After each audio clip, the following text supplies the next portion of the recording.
Hello बच्चों, welcome back to my YouTube channel. मैं हूं हार्दिक पंचाल। स्वागत है आप सबका फिर से मेरे यूट्यूब चैनल एनलाइट क्लिप्स में। बच्चों, हमने लास्ट पार्ट में चैप्टर की शुरुआत की थी, ओके, नेशनलिज्म इन यूरोप में। ठीक है, हम लोगों ने उसका एक पार्ट पढ़ा था जो कि था इंट्रोडक्शन पार्ट। ठीक है, अब हम टॉपिक को आगे बढ़ाते हैं। ठीक है, अब हमारा आज का टॉपिक है the French revolution and the idea of the nation. Okay, कि जो फ्रेंच रिवॉल्यूशन हुआ था, ओके, वो आइडिया है वो कहाँ कहाँ तक पहुँचे। ठीक है, अभी इस चैप्टर में मैंने आपको बताया था कि ये पूरे यूरोप की बात चल रही है यहाँ पर।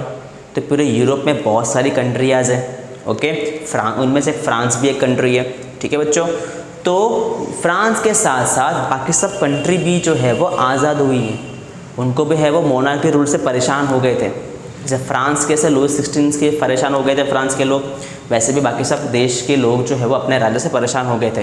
तो उनको भी अपना देश है वो आज़ाद चाहिए था। ठीक है, समझ में आया? तो उनको ये आइडिया कहाँ से आया, किसको देख के उनमें इतनी हिम्मत आई, ये आइडिया आया, बस बात हम यहाँ पे करने वाले। ओके बच्चों, समझ में आया?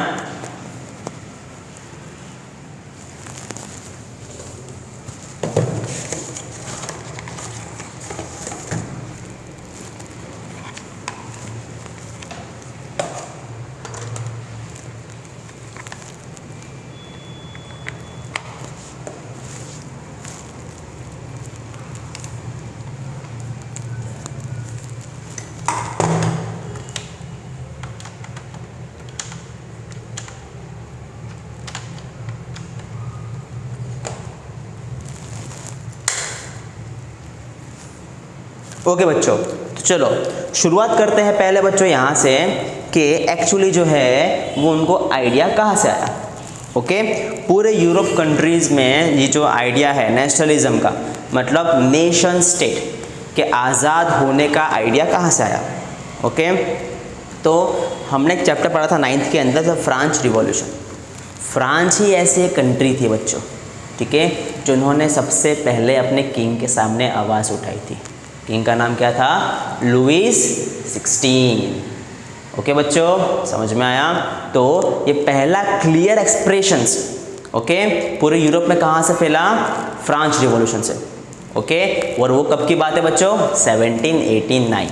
अगर आप इस बोर्ड पे फर्स्ट पॉइंट पढ़ सकते हो बच्चों, तो क्या लिखा गया है? The first clear expression of nationalism came with the French revolution in 1789। Okay, अब जो है ये किससे द्वारा हुआ होगा? पूरा रिवॉल्यूशन किसके द्वारा हुआ है? फ्रांस के लोगों के द्वारा। ओके, मतलब फ्रांस के लोगों ने जो है वो हिम्मत दिखाई है कि हमको जो है वो बहुत सह लिया किंग को, अभी हमको किंग के अगेंस्ट जाना है, हमको जो है वो अपनी पसंद से ज़िंदगी जीनी है और हमको हमारे पसंद के रूल्स रेगुलेशंस चाहिए। It is because of the people of the France, कि वो लोग ने हिम्मत की और वो लोग ने ये जो पूरा रिवॉल्यूशन लड़ा। ठीक है, अब लोगों ने हिम्मत की, करेक्ट, लेकिन एक जन से हो पाएगा ये? 2 जन से भी नहीं हो पाएगा। We need a group and that's called the unity. Okay, पूरे फ्रांस के लोग एक साथ आए थे, मतलब उनमें यूनिटी थी। ओके, अब ये यूनिटी पाने के लिए उन्होंने जो है वो बहुत सारे तरीके लड़े थे। ओके, बहुत सारे नए नए आइडियाज़ बनाए थे।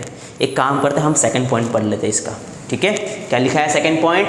It was the people who would henceforth constitute the nation and shape its destiny. मतलब ये पीपल है, वहाँ के लोगों ने ये चुना है, ये चेंजेस किए हैं और किसी ने नहीं किए हैं। कोई बाहर से आदमी करने नहीं आया था बच्चों। ओके, इसका मतलब ये है। Okay, and it is because of the French people has the unity among them and they created that.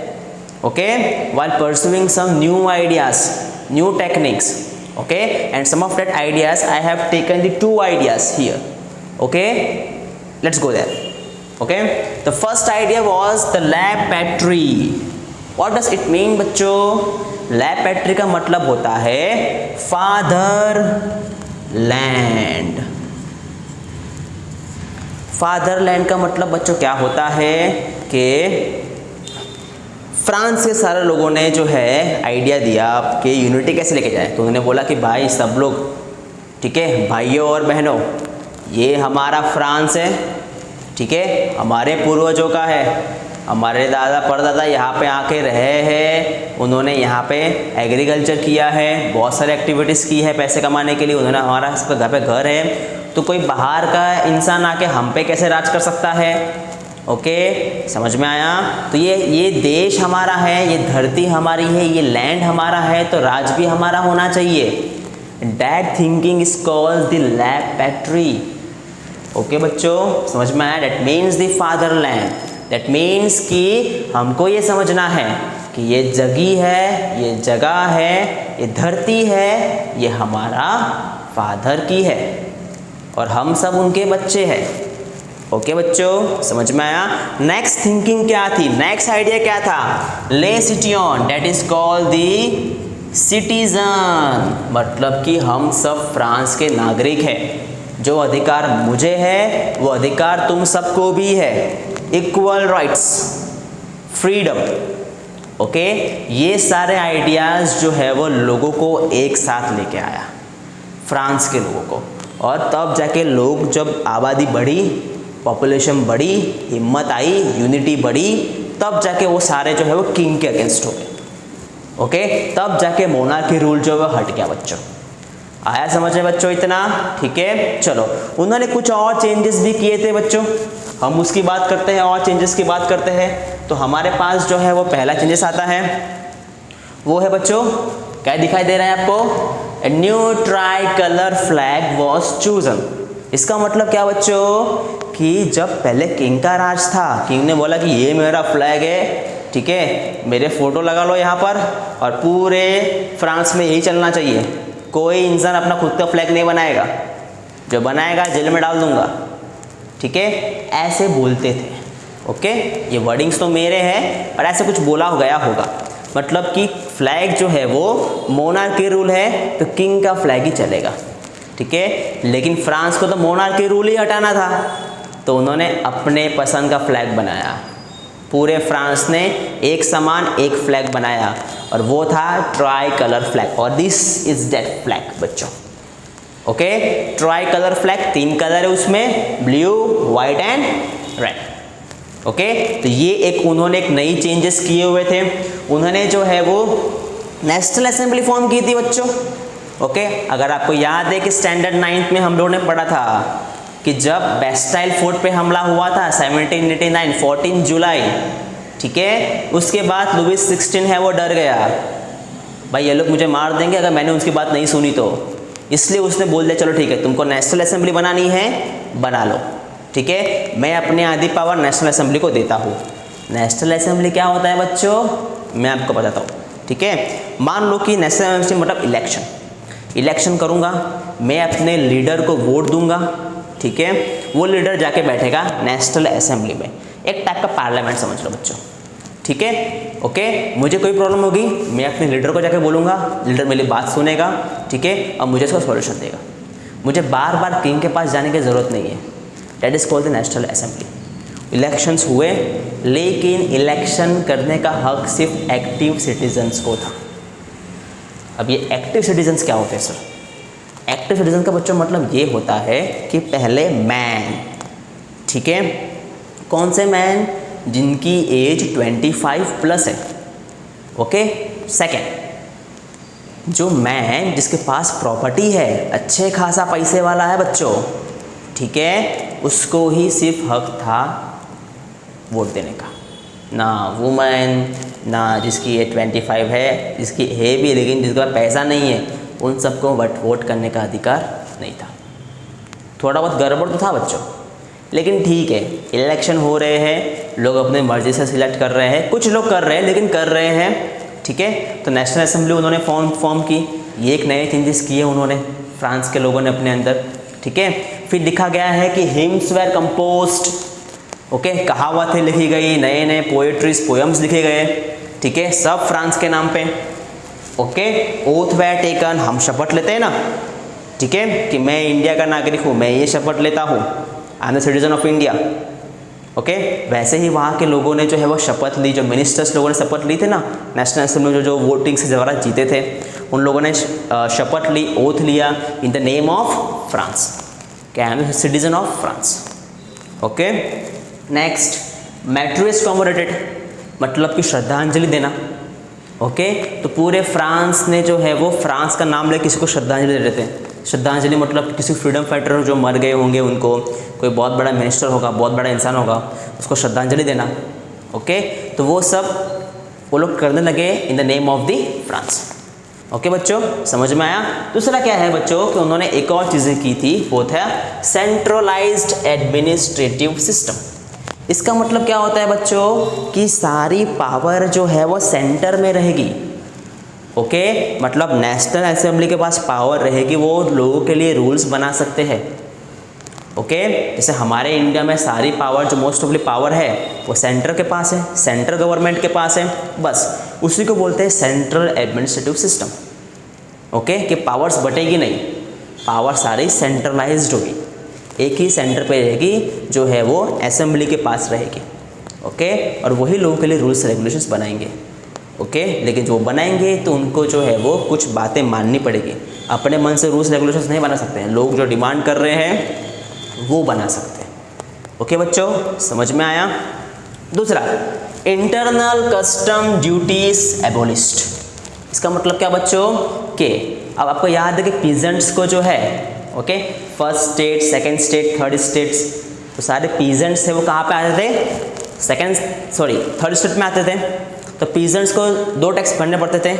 पहला टैक्स किसको भरना पड़ता था पीजेंट्स को, क्लर्जी को।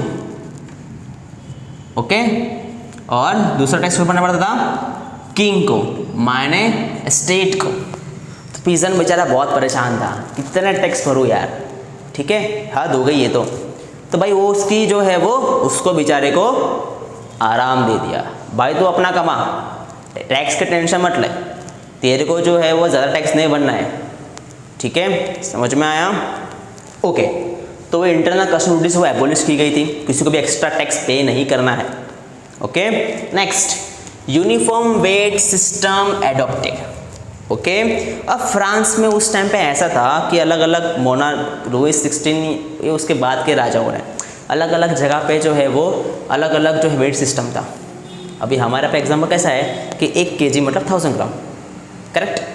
अब वहाँ पे ऐसा नहीं था, कोई 900 ग्राम है, 800 ग्राम है, 500 ग्राम के हिसाब से कोई तोल मोल करता है, कोई 900 ग्राम कैसे तोल मोल करता है। तो बेचारा ट्रेडर परेशान होता था, कहाँ मैं अपना माल लेके जाऊँ, हर बार मुझे नए तोल नाप के हिसाब से टैक्स भरना पड़ता है, परेशान हो गया हूँ मैं।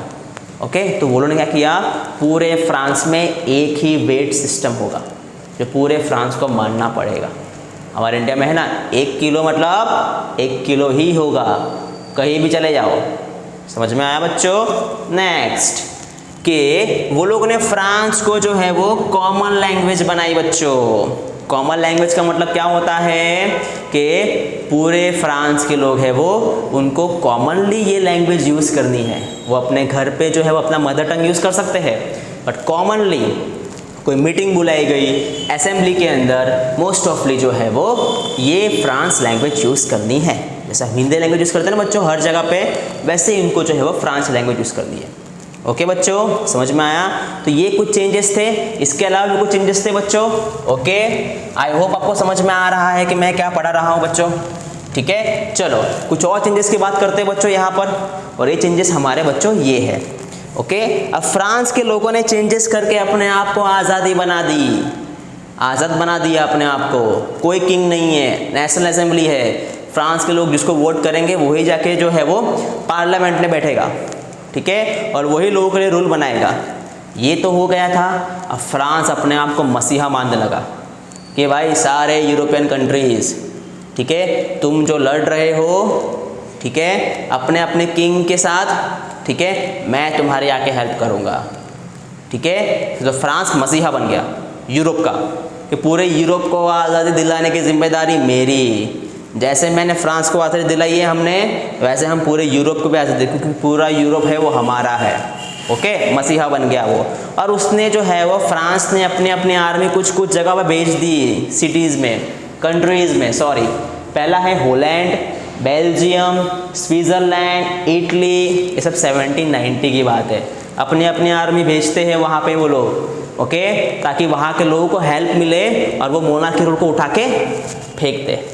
ओके, समझ में आया। और वहाँ के लोग में हौसला बच्चों बहुत आता है, ठीक है। वो लोग जैसे फ्रांस में कैसे क्लब बनाना शुरू किया था वो लोग ने, एक फेमस क्लब था जैकोबिन क्लब, याद है, मैक्सिमिलियन रॉबस्पियर, वो गला काटने वाला, क्या नाम है उसका, गुलेटिन, ठीक है। तो बस वैसा ही क्लब बनाना शुरू कर दिया बच्चों वो लोगों ने। ओके, कहाँ शुरू किए, यूरोपियन के हर एक कंट्रीज़ में जाके। ओके, यंग लोग होते हैं, वुमेन्स होती है, बूढ़े लोग होते हैं, ओके, एवरेज एज के लोग होते हैं, उन सब ने अपना अपना ग्रुप बनाना शुरू कर दिया। ग्रुप मतलब क्लब, ठीक है, आज़ादी पाने के लिए, ठीक है। तो एक वो लोग ने हर जगह पे जो है वो कॉमन नेम था जैकोबिन क्लब बनाना शुरू कर दिया, ठीक है बच्चों। तो ये कुछ चेंजेस है जो उन्होंने फ्रांस के लोगों ने किए थे अपने अंदर, और उन्होंने दूसरे कंट्रीज़ की हेल्प भी की थी, और इसकी वजह से पूरे यूरोप में एक आइडिया आया कि जो फ्रांस में हुआ है वो हम भी कर सकते हैं, हम भी आज़ादी पा सकते हैं। आई होप बच्चों आपको ये टॉपिक समझ में आया हो, ठीक है। तो इस वीडियो को ज़्यादा लोगों तक शेयर कीजिए, उन बच्चों को शेयर कीजिए जिसको सबसे ज़्यादा ज़रूरत है उनके। ओके बच्चों, and thank you so much for my listening.